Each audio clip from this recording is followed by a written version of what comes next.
Hello, my name is JC Gotinga and you are watching Rappler Talk.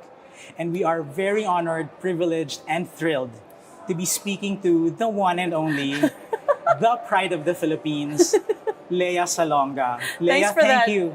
wonderful introduction. Oh, well, you need no I introduction. was not expecting that. I want to start by asking you that exactly. When people call you the pride of the Philippines, does it affect you? How do you feel when you hear that? I think now at 54, I take it less seriously. I think I don't allow it to have the kind of weight that it once had. Now I think of it as, oh, that's nice. Sure. And yeah, and you know, sometimes colleagues will be like, oh my God, national treasure ka. And I'm like, why? What did I even do? I mean, really, what did I do? I didn't create the cure for cancer or the cure for HIV. Those people are far more important, in my opinion. Yeah, so it's like, ano naman ang ginawa ko sa buhay ko na tinatawagan ko ganon. So I just try not to take it too seriously. I try not to take very many things too seriously. It makes me think of the fact that when this show was announced and that you were headlining it, Right. the tickets were snapped up in 2 hours. That was and crazy. people lined up downstairs here from 4 a.m. That's the crazy thing for me, because I don't think it's just me, because this is not my first rodeo in this country. This is not the first musical I've done in this country. So I don't think that announcement prompted people to go, oh my God, we gotta like snap these tickets up. And it's like, I don't think it's that. I think part of it is the show. Right. I'd like to think that a lot of it is the show. And then when my name was announced, because, oh, it's the first musical in Manila in 6 years. Yes. But it's not like you haven't heard me sing in the intervening years live in the Philippines. So, I mean, I've had shows, I've had performances. I'm still at a loss to give a complete explanation for what happened. Tell us about the show you're playing, The Witch. She's kind of central to the story, and yet no one is really very central in Into the Woods, right? Yeah, no one really is. I mean, if there is a central character, it's probably the survivors at the end. You know, they're the first ones that we see. We see the baker, we see Cinderella, we see Red Riding Hood, and we see Jack. And it's those first three, the three stories, the three I wish. Yes. Cinderella, the baker, and Jack. And then there's Little Red Riding Hood who comes in, and then here's the witch who comes in, and you see Jack's mother and whomever else, and the chismosang birds who show up as well. And then the step family, and then Cinderella's father. There's all these characters that are part of this, and the witch has her own desire, and so she uses the baker and his wife to fulfill it. As far as it being a central character, I don't know that there is a central character in the show. It feels very much like an ensemble piece, and every one of us has our own linchpin to hold everything together. So none of us can really check out. But what's your favorite moment of The Witch? Now that you've rehearsed, well, you've done the role. I'd done the role ago. previously, and then we finished all our rehearsals in the room, doing several run-throughs, which was so luxurious and so wonderful, because it served to deepen our connection to our characters that we play, as well as the characters that we directly interact with. So we try to deepen those connections and those characterizations as much as possible. As for what my favorite moments are, I'm sure that once we get into tech and once we have our costumes on, I think those will inform us a lot more. But I think a lot of the stuff that I find fun to do is whenever I am the stereotypical the witch, with the hunch on her back and this big coat and ugly. Because when you're ugly, there's no expectation for you to do anything pretty. Right. So I've just found that to be really liberating in the room. Why do you think Into the Woods keeps resurfacing? I mean, a while ago during the press conference, someone mentioned that it's kind of niche. When it's Sondheim, it might not necessarily be entry-level theater. Let's say for people who are not used to watching theater Right. as a first play to watch. Right. And yet, someone always thinks of doing Into the Woods. Why Yeah. do you think is that? I think there's always something to learn. I think there's always a lesson for audiences watching these characters. And I think that there's something so fully fleshed out and human about these characters. They don't feel fantastical after a while. It feels like, oh, why am I starting to see myself in this character that I would never in a million years thought I had anything in common with? And then all of a sudden you're finding that the situations that they're in mirrors your own. I think that's part of it because Sondheim's characters tend to be very human, and he knows how to write for women. And so his female characters are usually so three-dimensional. And The Witch is one of his most famous Yeah. characters, creations. And you know, the as characterized by Bernadette Peters is probably one of the most iconic roles that she's associated with. I mean, yes, there's Dot, yes. sure, Yeah. but I don't know. I think the first thing that I saw her do as far as musical theater, because I'd seen her on TV in other things, but I think the first musical I saw her do was The Witch. You've originated a role, Kim, that Yeah. became iconic. You've won, the full sweep of awards for Right. that. What's it like now? Because you mentioned Bernadette Peters. What's it like to now cut in and do a role that someone else has done? Like, what's your process like when that happens? You got to think of it as like, oh, part of the Shakespeare canon. Okay. So that's kind of how it feels to take on a role that somebody else has very clearly put their stamp on. Which is kind of cool with the Sondheim canon. So many actresses have the opportunity to take a role. Like now it's Audra McDonald playing Mama Rose. And,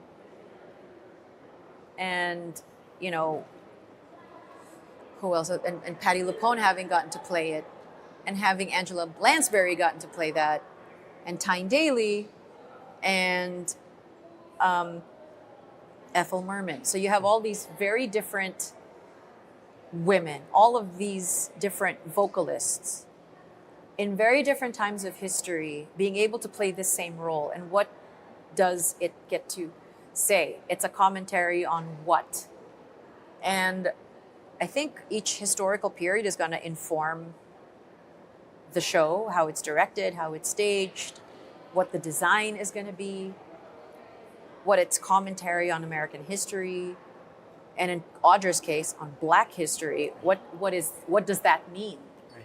So, what does it mean when it's a Black woman who becomes the stripper versus a white woman?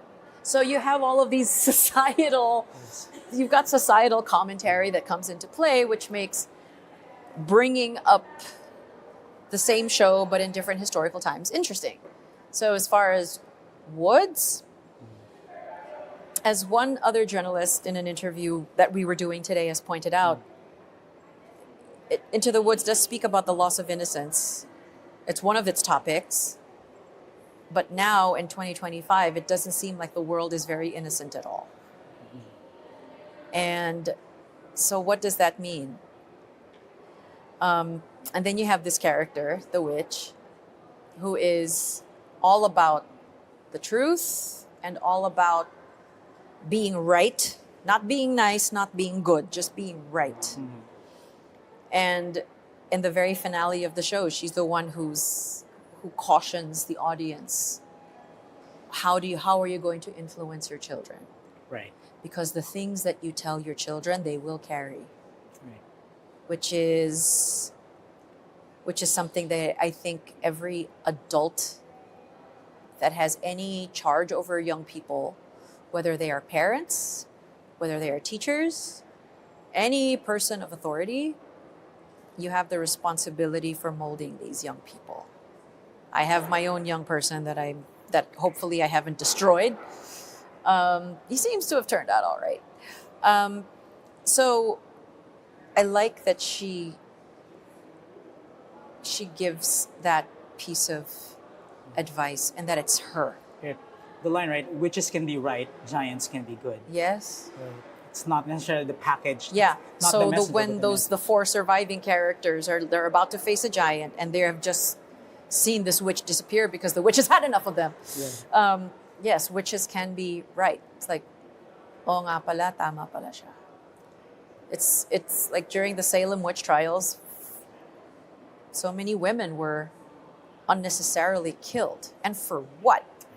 So, for what? Being the voice of reason? For what? Being correct? Because some of you men are just so yabang that you are unable to take advice from a woman. So it's so like, no, I'm not going to listen to you. I will kill you. So is that how it happened? So I love that it's the female character, that it's a female character, and the female character that no one seems to really like or is usually disregarding. I mean, she's giving already the advice, but nobody listens to her. That it's her, that she's the one who is the first voice that you hear with that song. And there lies the beauty of Into the Woods, right? Yeah. I'll delve into that for our final question, but before that, it just begs to be asked, what's it like to be a mom, witnessing your son working alongside you? Well, thankfully, we don't actually have a lot of scenes together, which means that I can step out in a bit, step out as the witch for a lot of it, and just be able to watch. Like Giants in the Sky, I'll sit in a corner, I'll sit on the side, and I'll just, sit there and cry. Does he ask you for notes, or do you volunteer notes? He'll ask if he'll ask about the singing more, because he knows my singing is Right. pretty good. So he'll check in with regards to that. If he's having a tough time reaching something, he'll ask for advice. But as far as the acting, I really have no advice. Anyway, because he's a far more skilled and intuitive actor than I was at that age. So, you're doing fine. Since you said your singing is pretty good, so how do you find? I mean, you've done it before. You've done a role before, but Yeah. Sondheim, you do mention that it is a challenging piece of music to get into your system. So how's it coming along? Are you? Oh, it's fine. It's there. There are some days when it's like I feel like I'm guessing and hoping that my guess is correct. But then it's like, okay, if I'm doubting myself, I'd better look at the score. And thankful that I can kind of sight read. So I look at intervals between, okay, where am I coming from and where do I need to get to? And it's like, okay, that's an interval, that's a fifth. I just have to jump down these many notes and I'll be golden. And yeah, so it's finding patterns, it's recognizing those patterns, and then once you get those patterns in your body, they never leave. Same thing with Sweeney Todd. There are unique patterns to songs, and once you get them, and then they actually repeat over and over and over again. So yeah. Are there roles that you still fantasize about doing? Mama Rose is one. I'd actually like to do that here in Manila. Because I can be whomever I want to be, whatever the production calls for, and whatever the director or the creatives feel. Like, what situation, what condition are we going to place the show in? That's one. And I really would not mind playing any of these Sondheim roles that I've already played before again. Quite honestly, these are it's like doing Shakespeare. To do them over and over again only means that you learn a little bit more. Amazing. Lea, it's been announced that you're going to get your star on the Hollywood Walk of Fame next year. Within the next 2 years, yeah. You've just closed Old Friends. You're part of a project with Idina Menzel and Kristen Chenoweth. What I'm saying is... The Out magazine cover, yeah. Yes. I mean, did you foresee this level of success internationally, globally, when you were starting out? And how does it occur to you that I've made it? Or like, wow, I try not to think about it per se. I try to think of this as, oh yeah, this is my job, this is my career, this is what I do. This is what I do for a living. This is how I take care of myself, how I take care of my family. You know, I don't necessarily elevate it beyond that. Yeah, I'm good at what I do. I know what I bring to the table. I know what I bring into a room. I know what I bring into a production. And that's it. But just the fact that you've done so much for Philippine representation globally, I mean, I don't think anyone's going to debate that when you did Kim and you won the Tony and the Olivier and you've done all these projects after that, Filipinos always being so hungry for international representation and recognition. And you have brought that about. I don't know, how does that relate to how you work or how you perceive yourself? That seems to be such a big, high thing to think about on a daily basis. So for me, I think of just go into the room and do good work. Go into the room, do the best work that you can. You go into the room, you don't necessarily have to try and represent your people. You do that just by walking in the room and by being excellent, by doing all of the things and by, you know, living your truth and being a person of integrity and humor in the room, you're already representing who you are. And you know, I don't try to do any extra effort as far as showing my Filipino-ness. Just me walking in a room and people knowing my history, that'll take care of itself. My only thing is, I'm going to do this well. This is what is expected of me on a daily basis.